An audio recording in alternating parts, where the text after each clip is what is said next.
Are brand campaigns in Google Ads a waste of money in 2025? Since this question comes up multiple times a week on LinkedIn, Reddit, and even during new client calls, my aim with this video is to provide you with a comprehensive, unbiased guide. Your agency might be biased because more spending equals more money for them, or more brand traffic equals higher ROAS. Google reps are obviously biased. So to start with, what is a brand campaign in Google Ads? We call it brand campaign when businesses advertise for their own brand names. For example, Netflix advertises for the keyword Netflix. But it's a bit more than that. For example, when Apple advertises for iPhone or MacBook Pro, I would still consider these campaigns as brand. The reason it's a hot topic nowadays is that during the last 4 or 5 years, brand campaigns have substantially changed. So these are some posts from LinkedIn, for example, where a founder and the CEO of a company are complaining about how much they spend on their own brand name for Google Ads just to get the very same traffic. Also, this is another article. Someone asked that if they are wasting $24,000 per month on their own brand term. So, as you can see, these posts are very recent ones, 1 month ago, 1 week ago. These questions are just 6 days old or 4 months old. So this is kind of like an ongoing topic everywhere. And I like to just provide you with an unbiased guideline, I would say. So the issue is that it's not cheap anymore.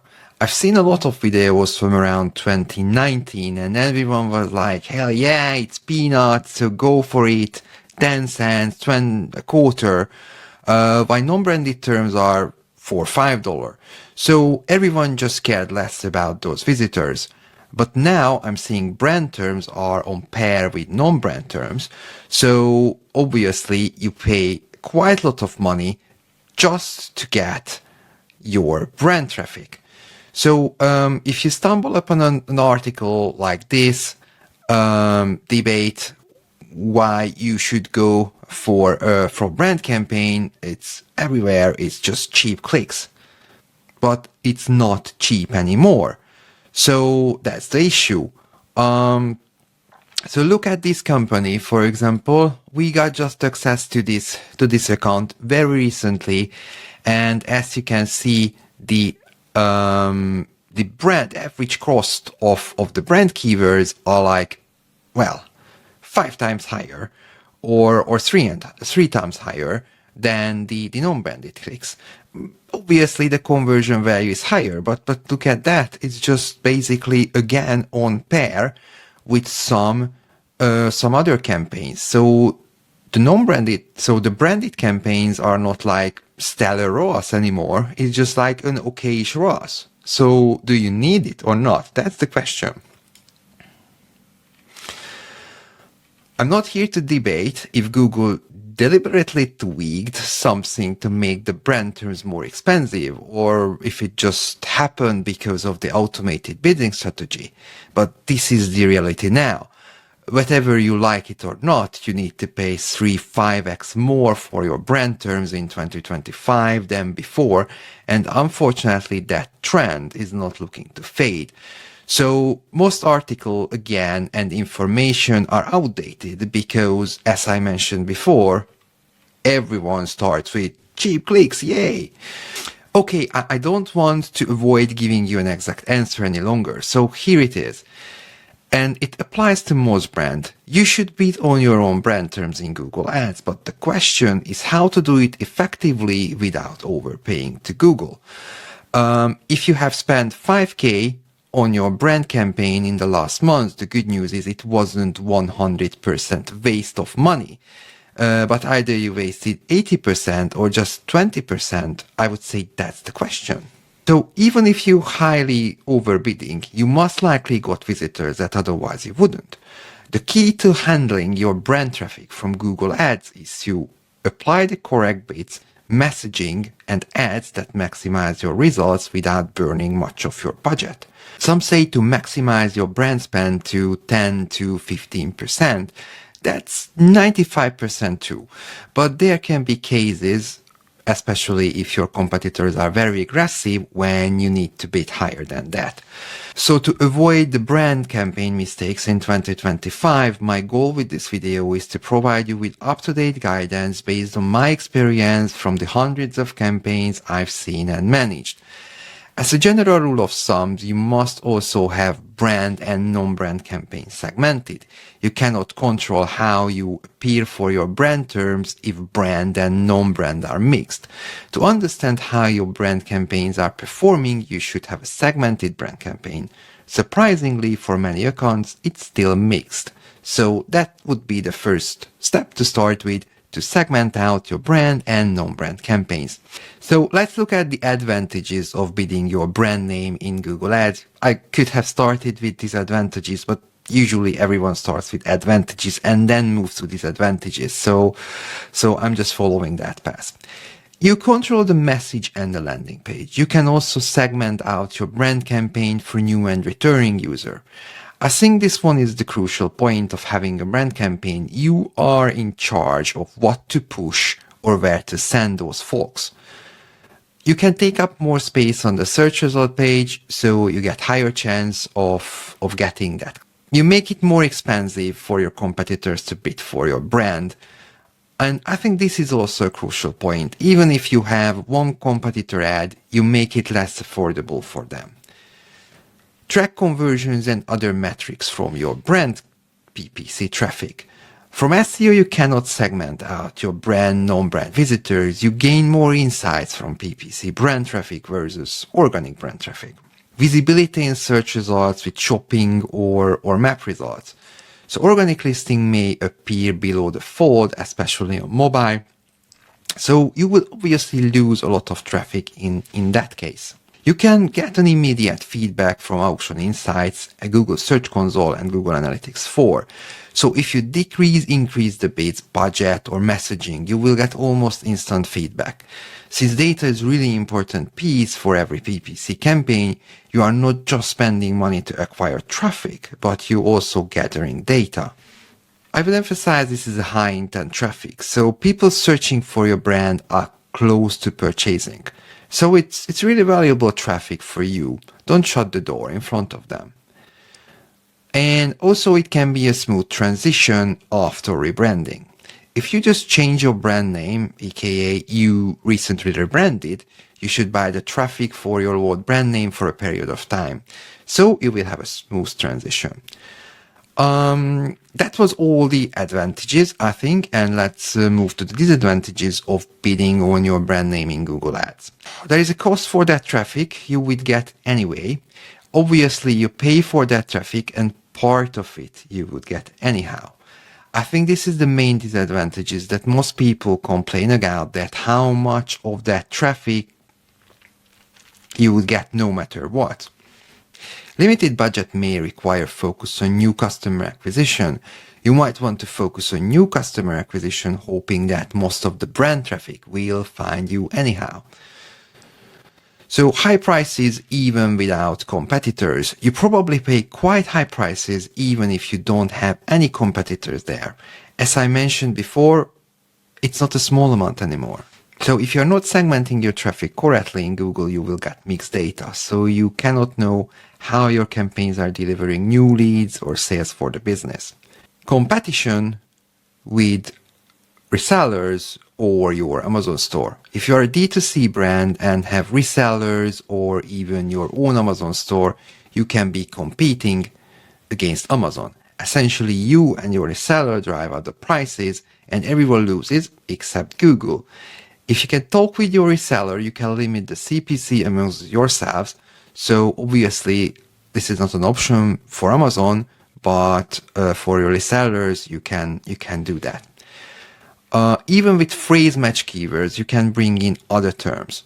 So even phrase match keyword can bring in other terms. So you need to keep monitor your brand campaigns, and also that takes time. So So some regular hours needs to go into monitoring the brand traffic.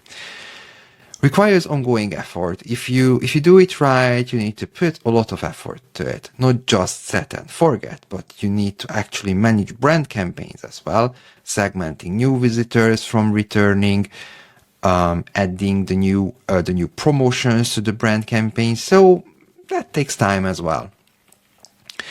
And also there is a potential waste for highly demanded brand. So if you create such awesome demand like Apple, you have higher chances that you will get the traffic anyhow. So, but guess what? Apple is still using Google Ads for iPhone 16. So there's ongoing cost to maintain paid advertising for your brand. So basically you need to pay for every click. If you stop paying for the clicks just don't come. So, I hope the advantages and disadvantages were useful. I will share some tips in the next couple of minutes, but just before that, I want to just highlight a few things, how other brands, larger brands, are advertising or not advertising for their own brand. Obviously, for me, seeing an ad, it doesn't mean that they are not advertising most of the time. It just means that at this particular time, the ad just didn't show up for me. So obviously I mentioned Apple advertising for iPhone 16, their own landing page. There's Verizon, AT&T there as well.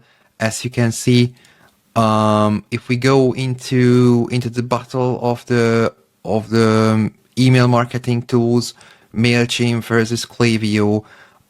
Here you can see, for example, MailChimp is just for the second for their own brand name, and their competitors quite heavily going after them, using that MailChimp alternative or better than Chimp messaging, which is not questionable, but it's a kind of a tactic.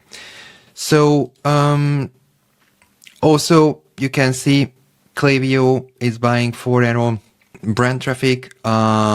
Basically, they just locking out everyone from the main page above the fold.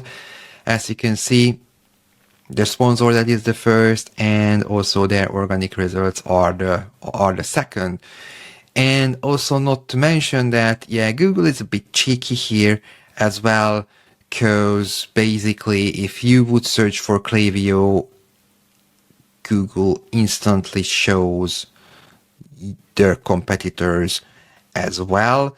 So again, that's not my job to decide is it right or wrong, but this is the situation at the moment. So another example, Nike Air Jordan 4, as you can see, they are not advertising for that brand. They are in the shopping listing and the organic results, but at the moment they are not running a search ad, or it's just not served for me. So some useful tips if you are running PPC campaigns for your own brand terms. Always use exact match keywords. To address the aforementioned issues with phrase match keyword, you need to stick to exact match keyword. Pin your brand name to the first position. You can use some variations, but your brand name should be at the first headline. So use a second headline, use your promotion or your main service, put those there. Use different ad sets, site links, call-out extensions, etc. Emphasize a time-sensitive offer in your ad sets as well. Experiment with bidding strategies.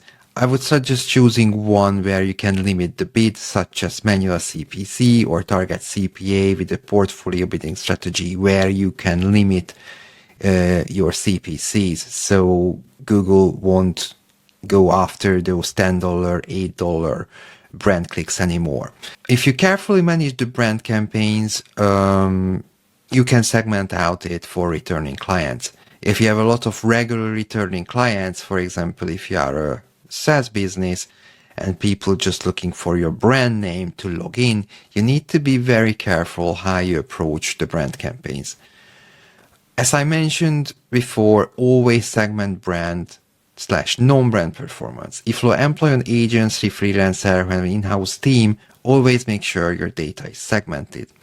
I know non-branded campaigns can uplift the brand campaigns, but I've seen cases where 80% of the budget was spent on brand, so this segmentation is still valuable. Experiment with landing pages for your brand traffic. You can use different ones for cold and warm audience as well.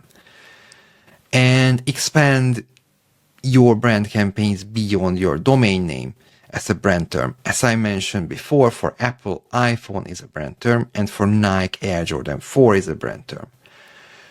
To address unauthorized bidding on your brand terms, so whoever is bidding on your brand terms doesn't mean they are aware of doing it. I've seen cases where simple emails solve the problem. Sometimes you see competition for your brand terms while the other business doesn't even have the same service, just a very similar name.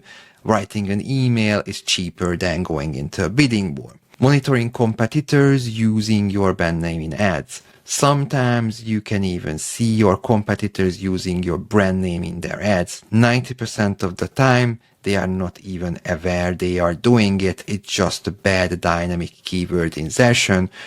Obviously, as I mentioned before, for MailChimp in this example, these brands are know what they are doing, but sometimes it's just a bad setting and not an actual strategy from your competitor to advertise for your brand name.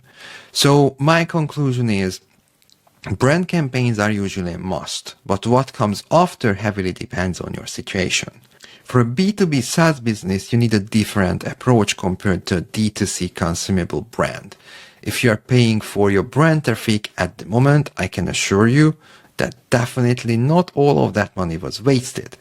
But to know how much is your actual waste, or if you can save 20 to 80% of that budget, requires rigorous testing and analyzing the data. If you enjoyed the video, please like and subscribe. It encourages me to provide more useful content.